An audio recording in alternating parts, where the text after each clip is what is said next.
अहं तु पृथ्वीं यातो ज्ञात्वा सर्वोत्तमामिति पुष्करं च प्रयागं च काशीं गोदावरीं तथा। मैं पृथ्वी पर आया और पृथ्वी को सबसे श्रेष्ठ समझकर हरि क्षेत्र में गया, कुरुक्षेत्र में गया, सेतु बंद रामेश्वर में गया, लेकिन मैं सत्य कहता हूं कि मुझे कहीं भी शांति नहीं मिली। इस संसार में न तो कोई सत्य बोलता है, लोगों की बुद्धि ऐसी हो गई कि इस कलयुग ने सबकी बुद्धि को बिगाड़ दिया। दिन में 50 बार झूठ बोल जाते हैं और कभी एक बार सत्य बोल जाते हैं तो सोचते हैं कि हरिश्चंद्र के बाद तो मेरा ही नंबर है। सत मत छोड़ो सूरवा, सत छोड़िया पत जाए, सत्य की बांधी इसमें फेर मिलेगी आज। सत्य को कभी मत त्यागो। राजा हरिश्चंद्र ने सत्य को नहीं त्यागा, सत्यवादी रहे। परमात्मा प्रत्यक्ष हो गए, प्रकट हो गए। लेकिन कलयुग में नारद जी कहते हैं कि इतना झूठ है, कलयुग झूठा, कलयुग कह न जाए, इसको अमृत कहे बनाए। निर्धन को धन, धन को निर्धन, और वो धन को निर्धन, और नित्य अनित्य पुकारे। निर्मल मेला, मेला निर्मल, साधु चोर कर मारे। कंचन कांच, कांच को कंचन हीरा कर भागे। माणिक बढ़िया, बढ़िया माणिक सूच जाट, सांच ढूंढ कर नाके। पारस पत्थर, पत्थर पारस, पशु काम दे गावे। चंदन काट, काट को चंदन ऐसी बहुत बनावे। रस को अनरस, अनरस को रस मीठा खारा होई। दादू कलयुग ऐसा बरते सांचा बिरला हो। तो संसार में सच्चा तो कोई बिरला ही होगा, इस कलयुग में तो झूठ ही झूठ है। नारद जी महाराज कहते हैं कि मैंने जहां भी देखा वहां कलयुग का ऐसा ही प्रभाव देखा। सनत कुमार बोले, घर में नई बहू की यदि चलती हैं तो ये गलत बात नहीं है। नारद जी कहते हैं कि आजकल तो संसार में घर में राज लुगाया को राजस्थानी में कहते हैं, तो घर में बहू की चलती है। कोई सलाह लेनी हो तो साले को पूछते हैं, और साले को पूछते हैं तो राजा धृतराष्ट्र को पूछ लो। उन्होंने शकुनी, अपने साले शकुनी की सलाह दी तो क्या गति हुई।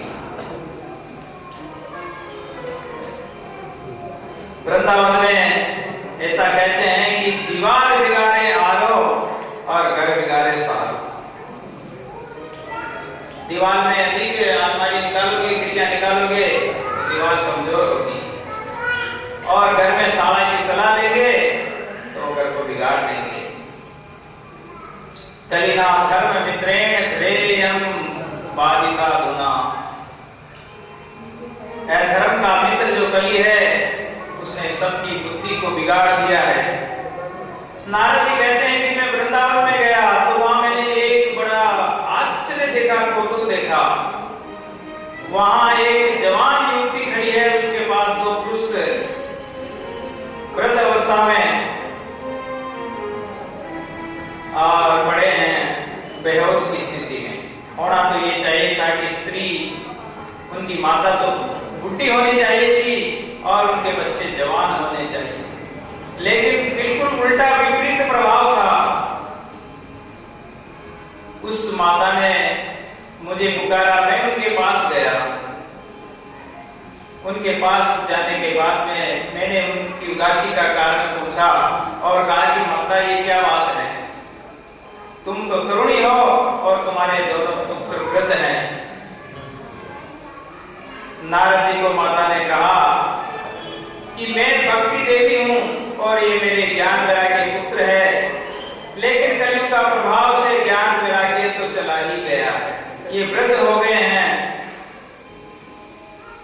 नारद जी महाराज ने बहुत उपक्रम किए, कई वेदांति के पाठ किए, वेदांत का पाठ किया, लेकिन वो ज्ञान वैराग्य जो नहीं जागे, उनको खूब जगाया लेकिन फिर भी नहीं जागे।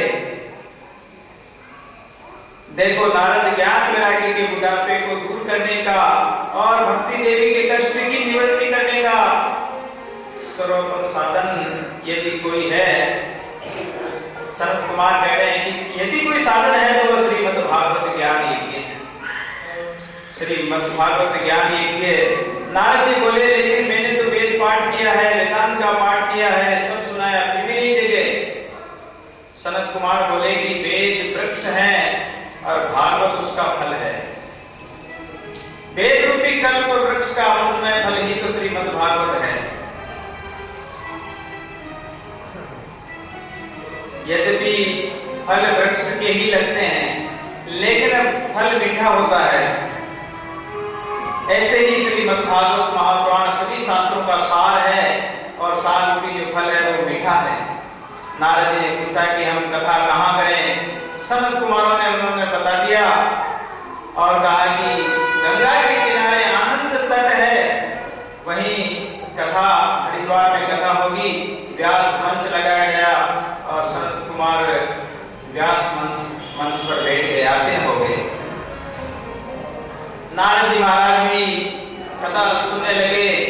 जो भृगु ऋषि थे वो श्रोताओं को लाने लगे। श्रोतागण जितने भी कथा सुनते हैं, यदि किसी के मन में, एक व्यक्ति के मन में भी कोई परिवर्तन आ जाए, उनका जीवन सुधर जाए, उनका कल्याण हो जाए और वो एक राम नाम में अपने मन को लगा दे तो वो कईयों का उद्धार कर देता है। और जो श्रोतागण सुनते हैं, इतना राम नाम लेते हैं, उसका कमीशन अपने आप ही जो व्यवस्था कराते हैं, कथा कराते हैं, सत्संग कराते हैं, उनको उनका कमीशन मिल जाता है। अरे कोई संत महापुरुष आते हैं, उनकी हम सेवा करते हैं, उनको भोजन कराते हैं, उनका बर्तन साफ कर देते हैं, नहलाते धुलाते हैं, कपड़े पहनाते हैं। तो जो भी सेवा करते हैं, तो जो वो भजन करते हैं उसका फल तो वो सेवा करने वाले ले जाते हैं। ऐसे ही जो सत्संग सुनते हैं, सत्संग कराते हैं, तो जो सुनने वाले के मन में जो राम नाम उत्पन्न होता है, राम का भजन करते हैं, स्मरण करते हैं, उसका फल उनको भी जाता है। अब तो धीरे धीरे भृगु ऋषि कई श्रोतागणों को ले आए, बड़े बड़े देवताओं को ले आए कि अरे सनत कुमार कथा करें, नारद जी सुन रहे हैं। सनत कुमार का नाम सुनकर, नारद जी का नाम सुनकर धीरे धीरे हजारों की भीड़ लग गई और कथा प्रारंभ हो गई। कथा प्रारंभ होते ही उसमें भक्ति मैं वातावरण हो गया। श्री कृष्ण गोविंद हरे मुरारी, तेरा तेरा नारायण वासुदेवा। कृष्ण गोविंद हरे मुरारी, तेरा तेरा नारायण वासुदेवा। विठुराते स्वामी सखा हमारे, विठुराते स्वामी सखा हमारे, तेरा तेरा नारायण वासुदेवा। कृष्ण गोविंद हरे मुरारी, तेरा तेरा नारायण वासुदेवा।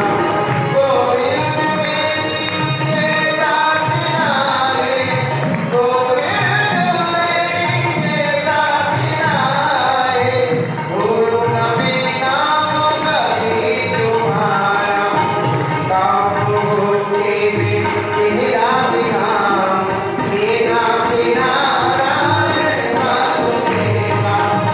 कृष्ण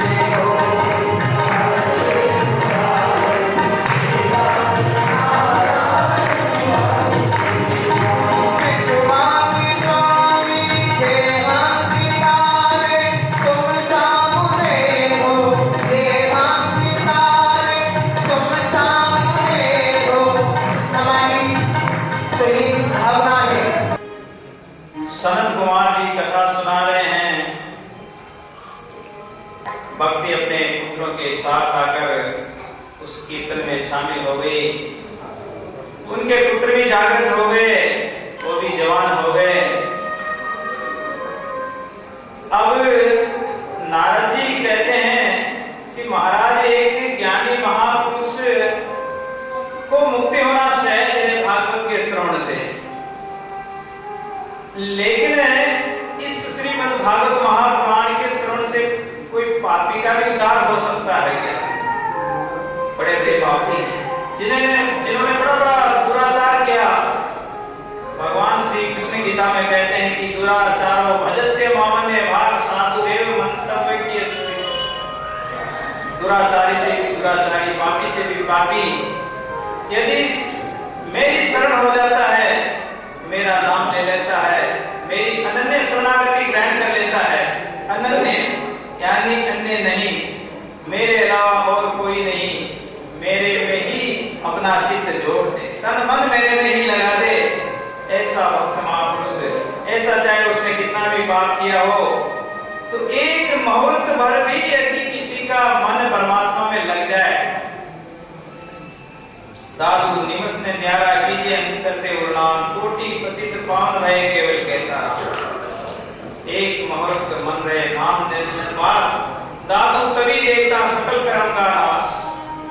एक मुहूर्त यदि इतने समय में भी अपना मन एकाग्र हो जाए, परमात्मा में लग जाए, तो किए हुए सर्व पापों का नाश हो सकता है। नारद जी पूछते हैं, सनत कुमार कहते हैं कि हाँ ऐसा हुआ है, ऐसे बड़े बड़े पापी हुए हैं जिन्होंने भगवान का भजन करके मुक्ति को प्राप्त किया है। भागवत के श्रवण मात्र से उनकी मुक्ति हो गई।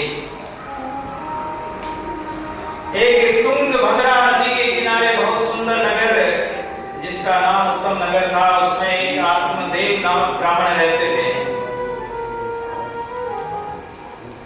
बड़े सुशील सहृदय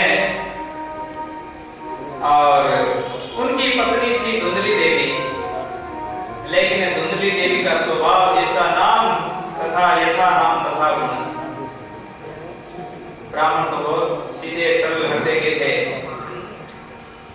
और धुंधली देवी उनके विपरीत बिल्कुल। कभी पड़ोसियों से झगड़ा कर लेवे, कभी किसी से झगड़ लेवे, ऐसा उनका कुटिल स्वभाव था, कर्कश स्वभाव वाली थी, क्लेशकारिणी थी। और जब पंडित जी घर आते तो बड़ा सुंदर भाव दिखाती, बड़ा स्वागत करती। पंडित बेचारे भोले भाले थे, वो क्या समझे उनके स्वभाव को। लेकिन इतनी बहुत लंबी उम्र बीती, उनके कोई संतान नहीं। हिंदुओं के घर में, हिंदू के घर में संतान तो बहुत जरूरी है। उनके एक तुलसी का बिरवा था, वो भी सूख गया। एक गाय थी, वो भी बांझ रह गई, उनके भी संतान ने भी 7 साल हो गए, उनके भी कोई बच्चा बच्चे नहीं हुआ। तुलसी भी सूख गई तो लोग बाहर आकर कहने लगे कि पंडित जी महाराज आपकी गाय बांझ क्यों रह गई, उनके बछड़ा क्यों नहीं हुआ। पंडित जी भोले भाले कहते कि मुझे क्या, ठाकुर जी जाने, परमात्मा ही जाने। महाराज ये तुलसी कैसे सूख गई। पंडित जी कहने लगे कि खूब पानी पिलाया लेकिन फिर भी सूख जाती है, कोई पेड़ लगाता हूं वो सूख जाता है। अब संसार के प्राणी कहने लगे कि पंडित जी असल बात तो ये है कि तुम्हारे घर में कोई संतान नहीं है। जिस व्यक्ति के कोई संतान नहीं, उसका वंश चलाने वाला नहीं है, उनका तो जीना ही धिक्कार है। और तुम्हारे पुत्र नहीं होने की वजह से ये तुम्हारे घर में ऐसा ही वातावरण बना हुआ है। अब पंडित जी महाराज का मन भ्रमित हो गया और वो अभाव करने लगा, संतान का अभाव। अरे जिसके संतान है वो भी दुखी है, जिनके नहीं वो भी दुखी है। अरे जिसके संतान नहीं है तो साल 2 साल दुखी हो लेंगे, 4 साल दुखी हो लेंगे, लेकिन जिसके संतान है और उनके पुत्र इत्यादि उनका कहना नहीं मानते हैं तो उनको कितना दुख होता है। और जब बुढ़ापा आ जाता है, बुढ़ापे में वो सेवा नहीं करते हैं, उनको पूछते भी नहीं, बोलते भी नहीं, अलग हो जाते हैं, उस समय उनकी क्या स्थिति हो जाती है। तब की स्थिति याद करके सोचो, विचार करो कि किस लिए दुखी होना, तो आत्मदेह विचार करते कि मेरे संतान नहीं है। दुखी होकर वो जंगल में चले जाते हैं। एक महात्मा मिल जाते हैं। महात्मा कहते हैं कि अरे विद्वान ब्राह्मण लगते हो, विद्वान पंडित लगते हो, और आप इतने दुखी किस कारण से हैं? कि महाराज मैं क्या बताऊं, मेरे संतान नहीं है, लोग मुझे उलाहना देते हैं, आखिर करके मैं दुखी होकर आत्महत्या करने के लिए जा रहा हूं। प्रभु ने सब कुछ दिया पर नहीं है दिया, मुझे सब कुछ दिया पर नहीं है दिया, ना दिया ना दिया मेरे घर का दिया, ना दिया ना दिया मेरे घर का दिया, मुझे सब कुछ दिया पर नहीं है दिया, माँ में सब कुछ दिया पर नहीं है दिया, ना दिया ना दिया मेरे घर का दिया, ना दिया ना दिया मेरे घर का दिया।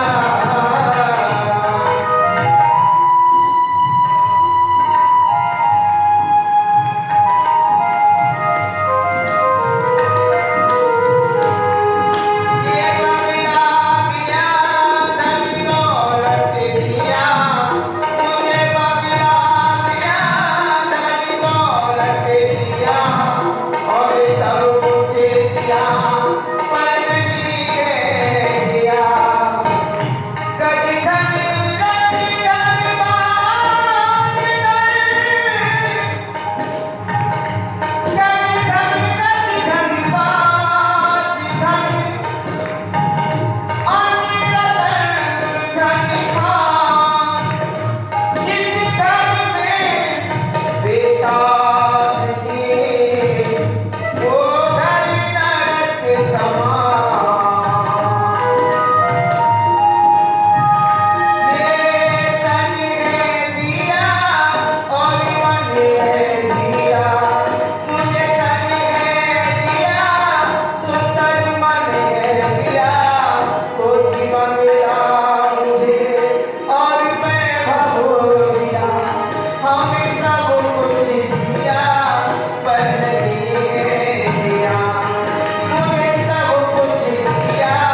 दुखी होकर संतों से कहने लगी कि महाराज मेरे घर में एक भी संतान नहीं। संत तो करुणामय दयालु होते हैं। संतों को दया आ गई, उन्होंने एक फल दिया और कहा कि जाओ अपनी पत्नी को खिला देना। घर लाकर धुंधली को दिया, लेकिन धुंधली ने सोचा कि मैं इस फल को खाऊंगी और जब गर्भवती होंगी तो कितने तो व्रत करने पड़ेंगे, कम खाना पड़ेगा, कहीं जाना नहीं पड़ेगा और पता नहीं कितना कितना कष्ट उठाना पड़ेगा। तो ये दुख तो मुझसे सहा नहीं जाएगा। और उन्होंने सोचा कि मेरी जो एक बहन है उनके पुत्र होने वाला है, उनसे उन्होंने सलाह कर ली कि जो तुम्हारे घर पुत्र हो वो मुझे दे देना। और धुंधली ने अपने पेट पर कपड़े बांधकर बेचारे भोले भाले पंडित को कह दिया कि मेरे पेट में बच्चा है। बेचारे पंडित क्या जानते थे, पंडित बड़े खुश होते थे। अब जब धुंधली को फल दिया तो उस फल को उन्होंने परीक्षा के निमित्त न तो उन्होंने खाया खुद ने और न सहेली को दिया, उन्होंने एक गाय को खिला दिया। समय पाकर उस गाय के एक पुत्र उत्पन्न हुआ। तो था तो मनुष्य आकार में, लेकिन उसके कान गाय के कान थे, तो उनका नाम गोकर्ण रखा गया। धुंधली के तो पुत्र हुआ नहीं, लेकिन उन्होंने अपनी बहन का पुत्र ले लिया। और पंडित जी बाहर गए हुए थे, जब घर पे आए तो उन्होंने कह दिया कि मेरे पुत्र हुआ। पंडित जी बड़े खुश हो गए, बड़ा उत्सव मनाया। जितना सुख अनुभव करते हैं जीवन में दुख भी आता है। पंडित जी महाराज के संतान हो गई तो बड़े खुशी हुए, लेकिन संतान जो गोकर्ण थे वो तो बड़े ज्ञानवान, सुशील, शांत हृदय और भगवान की भक्ति करने वाले। और जो धुंधुकारी नाम रखा गया धुंधली के पुत्र का, वह तो बड़ा ही खराब निकला, दुष्ट विचारों वाला निकला। और वो धीरे धीरे घर में ही चोरी करने लगा। पहले तो अपने माँ से मांगे, माँ ने नहीं दिए तो चोरी करने लगा। कभी माँ अपने गहने उठा कर ले गया। ऐसे वो चोरी करते करते धीरे धीरे वो उसकी वृत्ति बढ़ती गई और इतनी दुष्ट प्रवृत्ति हो गई कि वो बड़े बड़े डाके डालने लगा। राज खजाने में से चोरी करके लाया।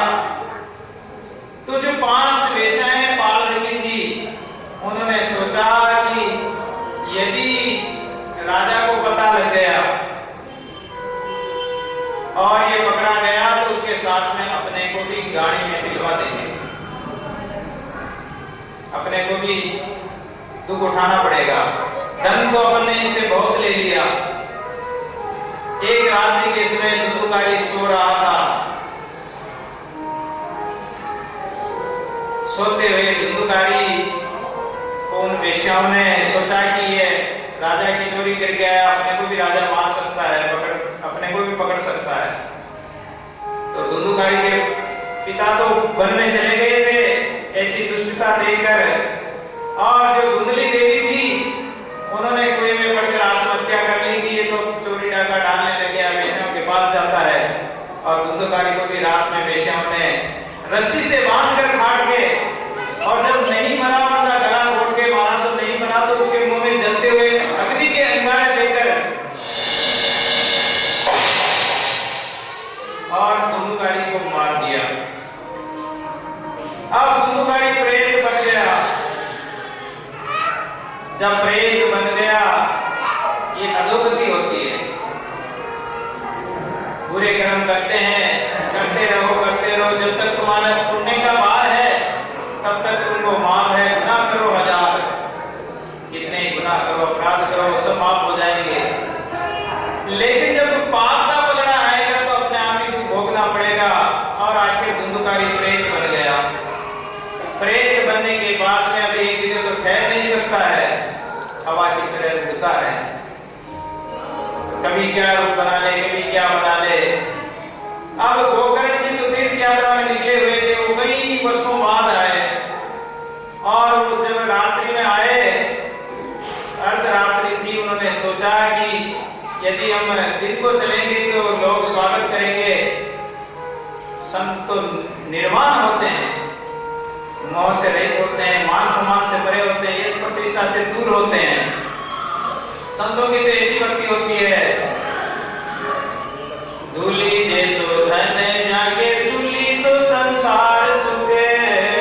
धूली जैसो भाग देके अंत की सियारी है। पाप जैसी प्रभुताई, सांप जैसो सम्मान, बड़ाई बिचुन जैसी नागनी सी नारी है। अग्नि जैसो इंद्र लोक, विघ्न जैसो विधि लोक, कीर्ति कलंक जैसी सिद्धि सी ठगारी है। वासना में गो मांगी, जैसी मति सदा जाती, सुंदर कहते ताको वंदना हमारी है। सुंदरदास जी महाराज, जो दादू जी महाराज के शिष्य थे, वो कहते हैं कि धूली जैसो धन जागे। वो धन को तो धूल के समान समझते हैं, मिट्टी के समान समझते हैं। उनकी प्रति धन के प्रति राग आसक्ति से रहित होती है। सूली सो संसार सुख, और संसार के सुख को जैसे सूली पर किसी को चढ़ा दे तो उनको संसार का सुख कोई प्रिय नहीं लगता है। वो सूली पर क्या सुख हो सकता है, ऐसे ही संसार में वो सुख नहीं मानते हैं। मान सम्मान से परे होते हैं, वो काम क्रोध से परे होते हैं। ऐसे गोकर्ण जी महाराज रात्रि के मध्य में आए और अपने पंडित जी महाराज के पुराने भवन में ही चले गए। रात्रि में विश्राम किया। भजन करते करते रात्रि में अचानक तरह तरह की आवाज निकलने लगी। तभी तो डरावनी आवाज निकले, और अलग अलग रूप बना ले, बेटा बन जावे, भैंसा बन जावे, बकरा बन जावे, तरह तरह की आवाज आने लगी। लेकिन संत महापुरुष होते हैं, वो डरते नहीं है। गोकर्ण जी बोले कि अरे भाई तुम कौन हो और ये अलग अलग रूप क्यों दिखा रहे हो। उस समय धुंधुकारी कहता है कि मैं तुम्हारा भाई हूँ धुंधुकारी। तो अरे धुंधुकारी, तुम्हारी ये गति कैसे हो गई। धुंधुकारी कहने लगा कि अरे भाई मैं क्या बताऊं, मेरे साथ बड़ा अन्याय हुआ। पिताजी तो वन में चले गए, आप तीर्थ यात्रा करने निकल गए। अब मेरे को कोई कहने वाला तो था नहीं। मैंने बड़े उपद्रव मचाए, बड़े पाप किए। माता ने प्राण त्याग कर दिए और मैं वेश्याओं के पास जाने लगा। धन के लोभ में आकर वेश्याओं ने मुझे मार दिया और मैं प्रेत की योनि